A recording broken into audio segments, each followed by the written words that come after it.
All right, so everyone, this is Dr. Yam, your Keep It Simple coach, and we are back for another Moolah Monday inside the busy 9 to 5ers hive. And it's in this space that you get to gain information and knowledge as it relates to you planning, launching, and running your side gig or your first small business, whichever one applies to you. As a busy 9 to 5er, that means that you are committed to a full time job serving as an employee, but you need an escape route so that you can then transition over to entrepreneurship with a little help from me, your Keep It Simple coach. So today we're going to enter into another conversation because it's all about money on Moolah Money. So if you haven't already done so, please grab your journal and grab your pen and any beverage that you so choose. I got me some hot tea today because it's cold, even in Florida. I'm cold. I don't know why. I'm cold today. Anyway, so here's what we're going to do. I want to take you and answer a question about how will a funnel affect your bank account? What's a funnel? How does the funnel work? And how can that help you in generating money and fill your bank account? So, one of the things that you have to know about being an entrepreneur is obviously you're going it for the right reasons, and that is to make money. Now, even though there are many of you who may choose to go into the philanthropic aspects of entrepreneurship by way of a not for profit organization, you still need money to run the organization.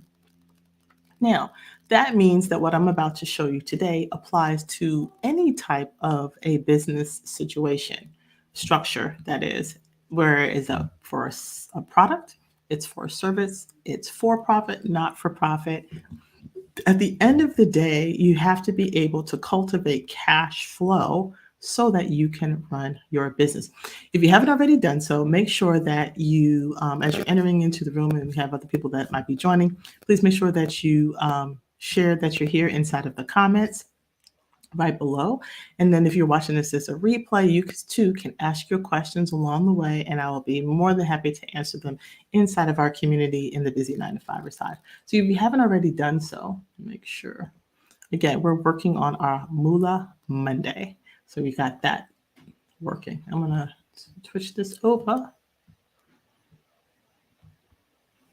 Uh, all righty. So I'm going to share my screen. So the first thing you need to understand about funnels is what does it even look like? So I'm going to share with you my screen. So let me see if I can do that right here.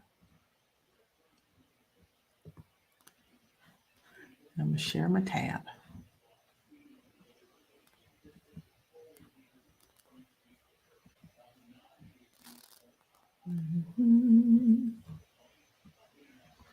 There we go. All right. So here you will notice that I have what is considered the funnel. It's just like the one you use for when you put in or adding oil, water, or what's the other one? Transmission fluid, whatever you need to do to your car. It's a funnel. It's an opportunity, as any funnel. It's always wider at the top and it gets narrower at the bottom. And so the point of that is that you're aiming for where you want the fluids to go.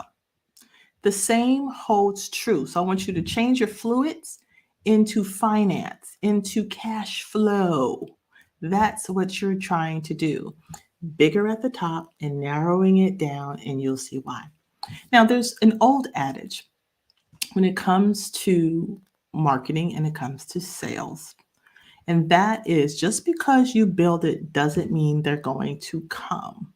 You can put all the icing on the cake and you can even drip it with gold. That doesn't mean that the people who you think are going to buy from you are going to buy from you. So you do need to have some type of laser focus when it comes to who you're talking to and who is going to be your intended audience. Okay, hold on. Somebody's. All right.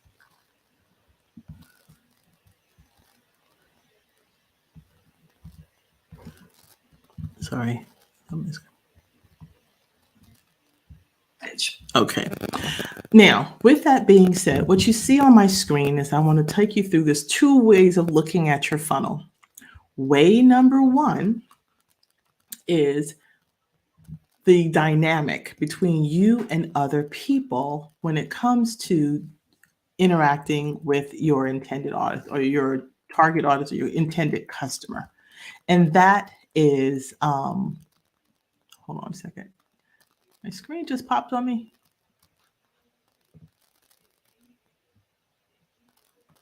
Okay.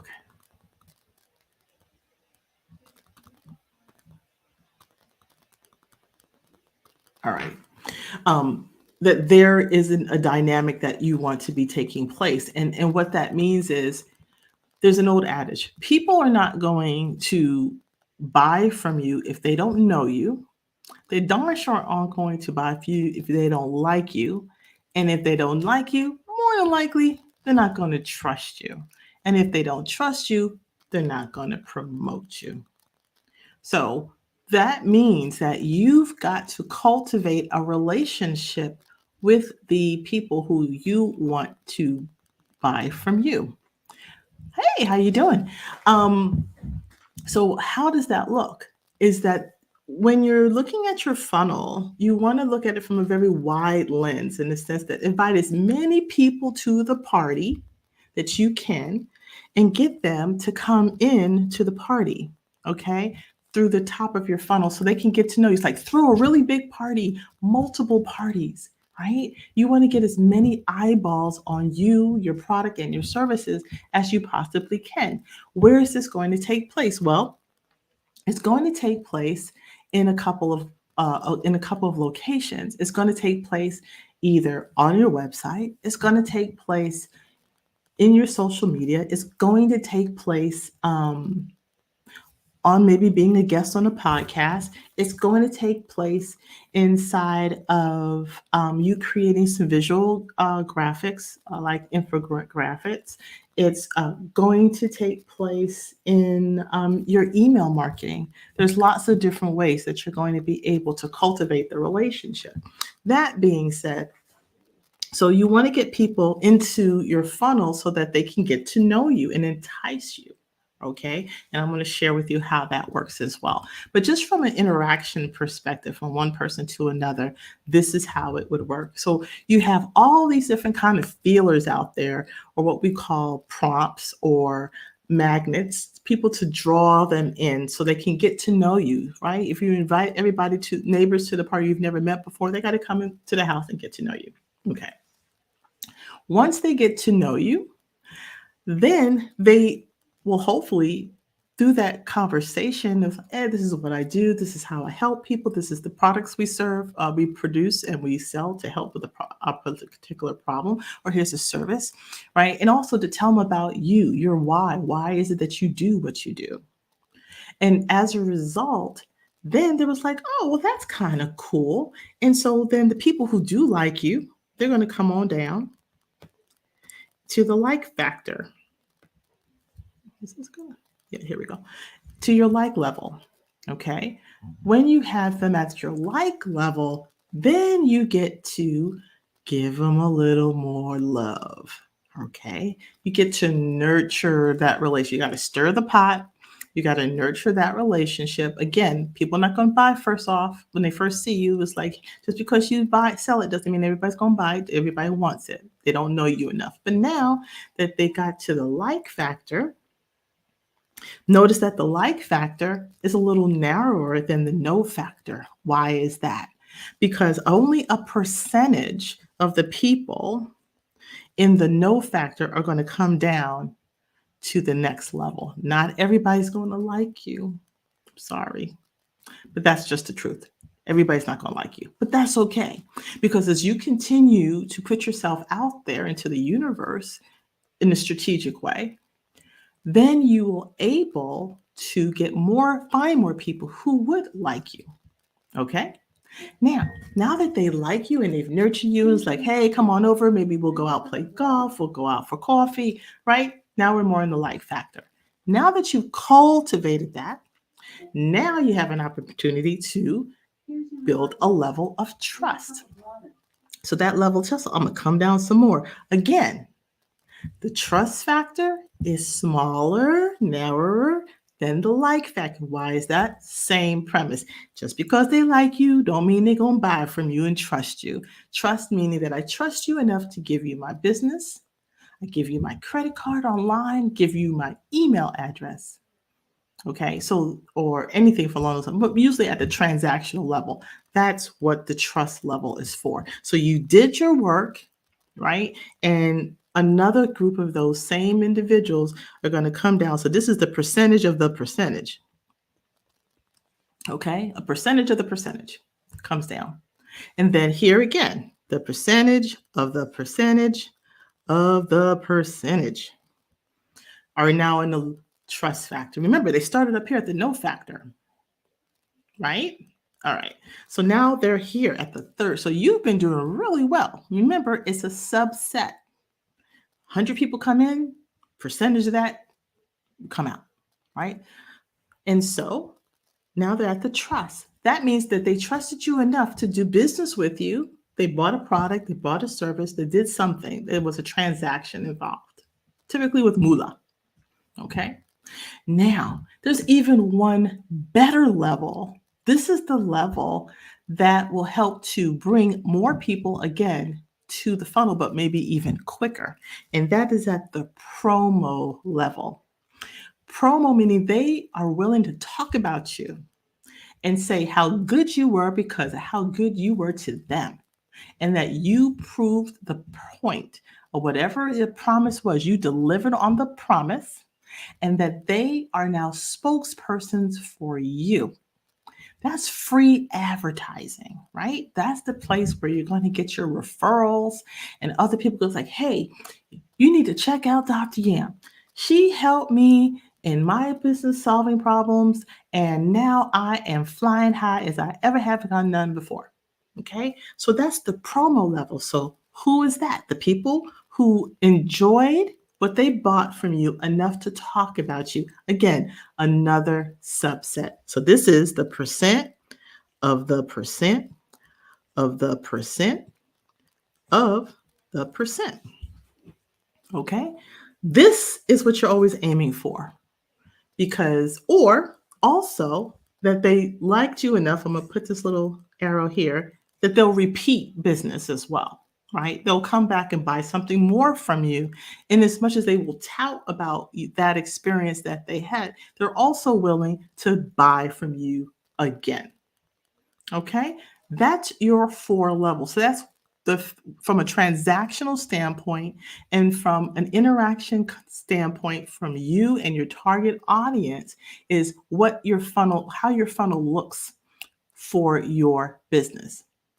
Okay, I'm hoping that made sense. Please let me know in the comments if you like what I am saying and leave me a little note if it makes sense to you. Okay, great. For those of you who are watching the recording, please ask your questions, type them inside of the comments. Happy to take care of you even after we're done with the recording. All right, now, what does this now look like from a strategic planning process?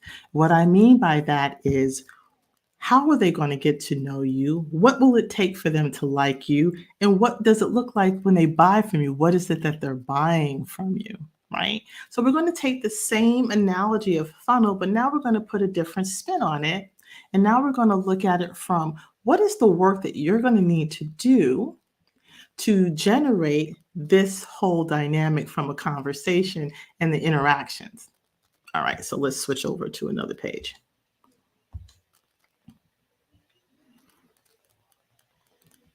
I don't need that. All righty. Okay, why does it keep saying? Okay, let me go to my pages. Hold on.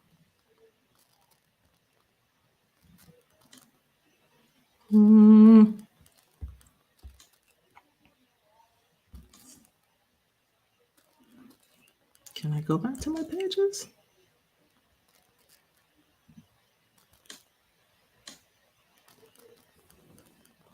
I don't know why it's trying to do a restore. Okay, I'll do this. Okay, that's that. Where are my other pages? Hold on a second. All right, let me do this. And let me just save the image. Oh, I just want to save it for me. Hold on. I'll just send it to my email.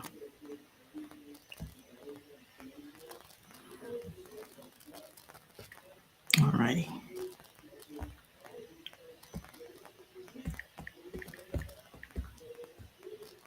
Because I already know someone's going to ask me, where's that picture? I already know. Okay, so we got that.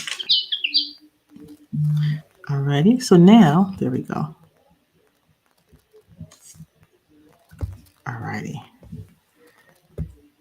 Let's go back to pages. I don't know why this keeps wanting to do that. And where my other pages are all of a sudden. Okay, let's do. Oh no, hold on a second. Not getting my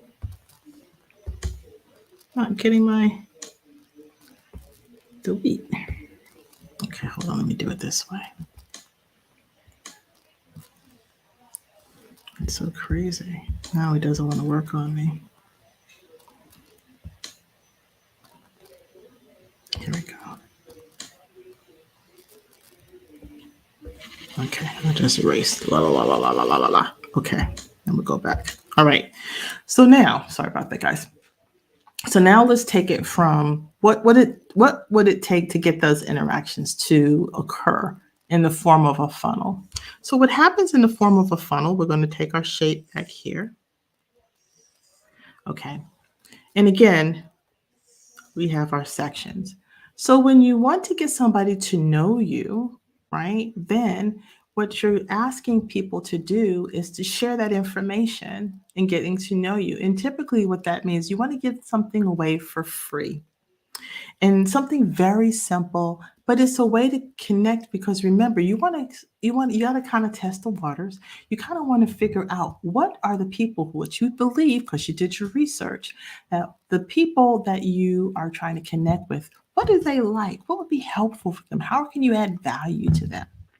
And so typically you want to give them something of value, but at a very minimal cost or zero cost, with the exception of I can get it for you. So, because I want to kind of get to know you and they want to get to know you too, I'll do it for the exchange of an email address. So, in this particular case, we say, give them a freebie.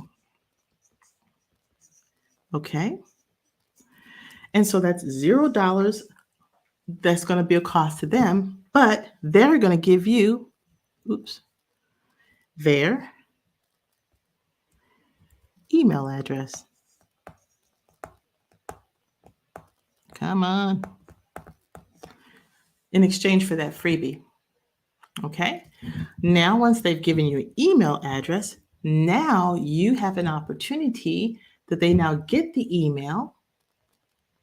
You've got the email address, they got a freebie, and now you can get to nurture them by way of emails after that, which is another conversation. We've talked about email automation a little bit, but we'll talk about it some more in another coaching session. And now, because now they get to know you enough that they can say, well, I don't know you, but I'm willing to give you my email address. All right, cool. Now you get another opportunity. And now you want to up the ante a bit. And now you're going to ask them, well, since you like that, apparently you might have liked it again, a certain percentage. You're going to say the value that you gave me in the freebie was pretty good. And so with that being said, your next layer is going to be what we call a low ticket item. Right? I'm going to put a $1 sign on it. And so a low ticket item, again, something adding a value with relevance, right? Relevance to the freebie. They shouldn't be disjointed because, again, you're aiming for your customer with the ability to bring them in and entice them enough that they want to purchase something of higher value down the line. Okay, that's a connection between them. So the freebie could just be a simple checklist.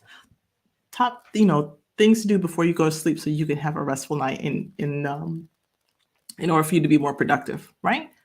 People would say that's of value to me. I really want to get better sleeping habits. All right. So that's the freebie. They get a good checklist.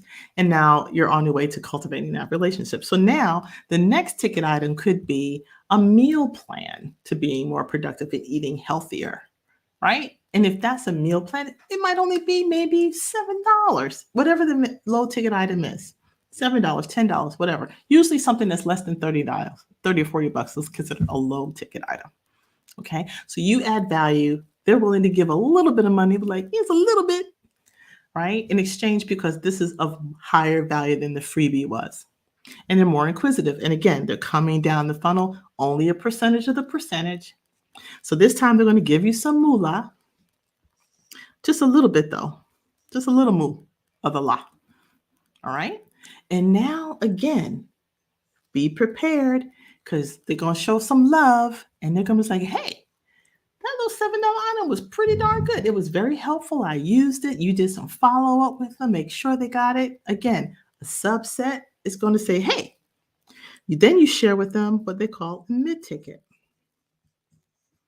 $2 signs, just like at the restaurants. So again, what will that look like?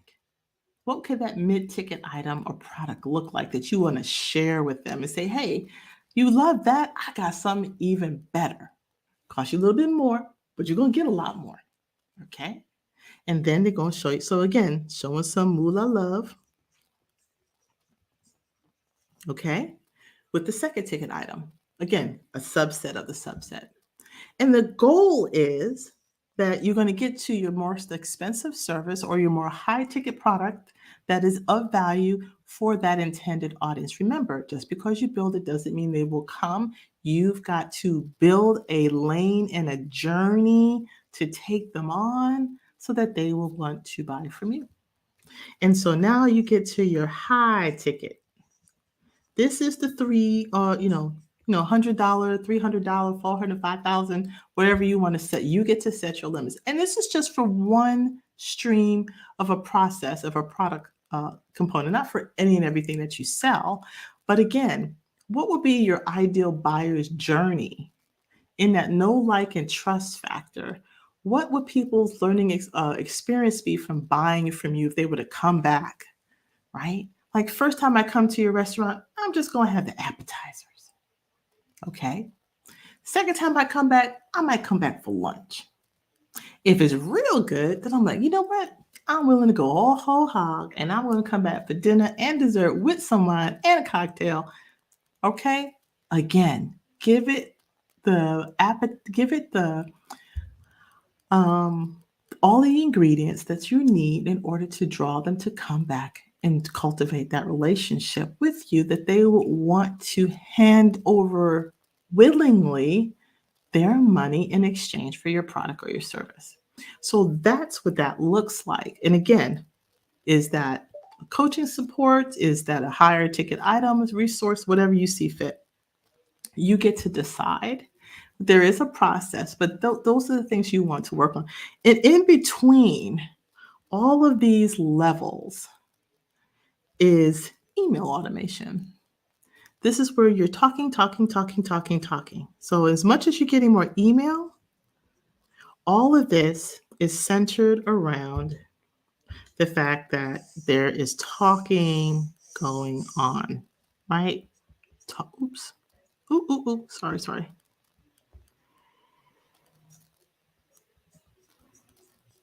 Right? And emails all the way through. That's what you're aiming for, that there's conversation and that you're adding value. And this is over periods of time. This is not something that's done as a one and done and you're over. No. However, but what you can do is that you can put a lot of this in an automated fashion. Okay. So there's the benefit of that. Make sense? All righty. And that, my friends, is the basis for what we call a funnel, a sales funnel. You, as you start your business, need to think about how will you draw people in? How will you get them to not only just give you an email address, but that you're adding enough value and support to them that they see that you are the real deal and that you can provide them the solution to their problem. And that's essentially what a basics of a sales funnel is. So now, like I said, you got know, like, and trust.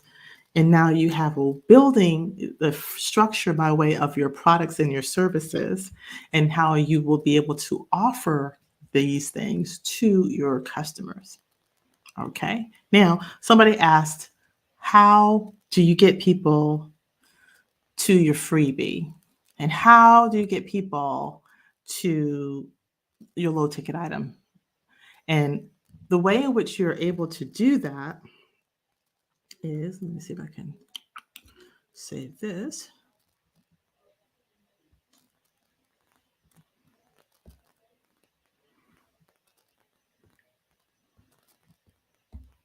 Mm-hmm.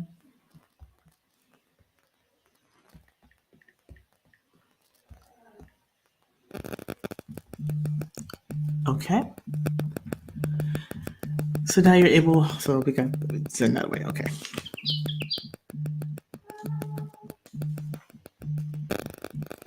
I'll call you right back. Now we're going to erase this. Now, the person asks, how do you get people to your free ticket item? That's pretty simple. And what you want to be able to do is you have, and I think I have it here, and we talk about this in greater length inside of content creation tips and more community, but I'm going to give you a quick, let me see if I can get my,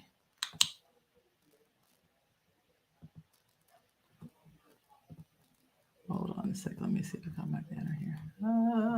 Oh, hold on. Not the right one.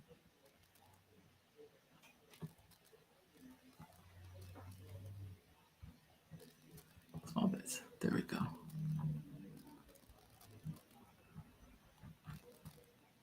Is it in here?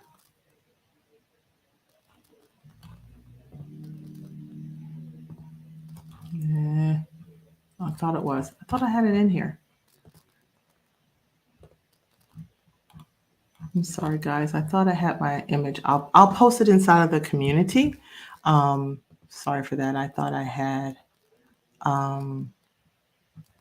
my other banners, but I don't.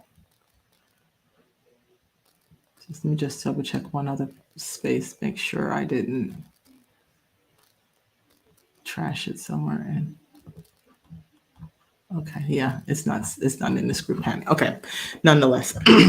So we have what is called our content marketing ecosystem. So inside the content marketing ecosystem, what you're able to do is you're able to attract people in a couple of a variety of ways. And I kind of touched on this a little bit earlier. And that is you can connect with them on social media. That's one way you're going to be able to tell people to come and know about you and your freebie. Another one could be a podcast, either you creating one or being on a guest. The other way which you're able to create content and promote is inside of your email automation. And then another thing that you're able to do is you can write your blogs. This is another way of bringing in content and connecting and attracting people, what we call organically with search engine optimization. Another way that you're able to make connections is just with visual creations, infographics, charts, things along those lines.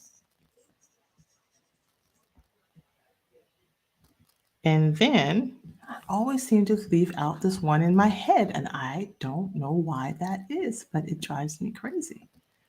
The other mechanism that you have, hold on one second. Let me see if I can.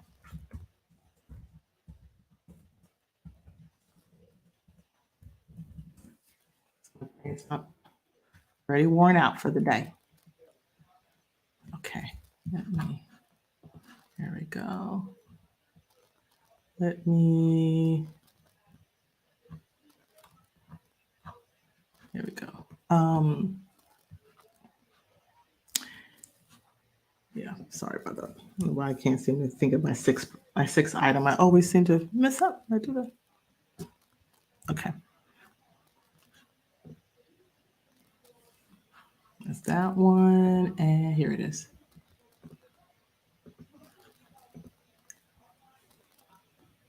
Oh, website. Duh.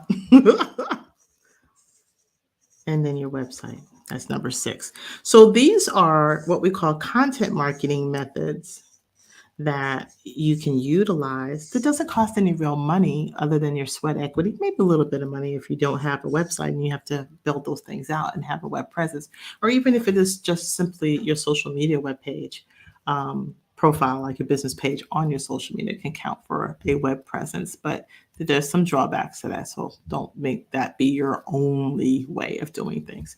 So these would be your 6. So these are the things that will help you bring people to that freebie information, because you can talk about yourself and you can talk about that freebie offer in order to get them to connect with you. So that's the benefit of using these content marketing methods to connect with your people. And you'll learn more about that in another episode of the Keep It Simple Coach and another Moolah Monday. So again, in order for you to get people to finance or fill your bank account, you got to have a funnel that is flowing.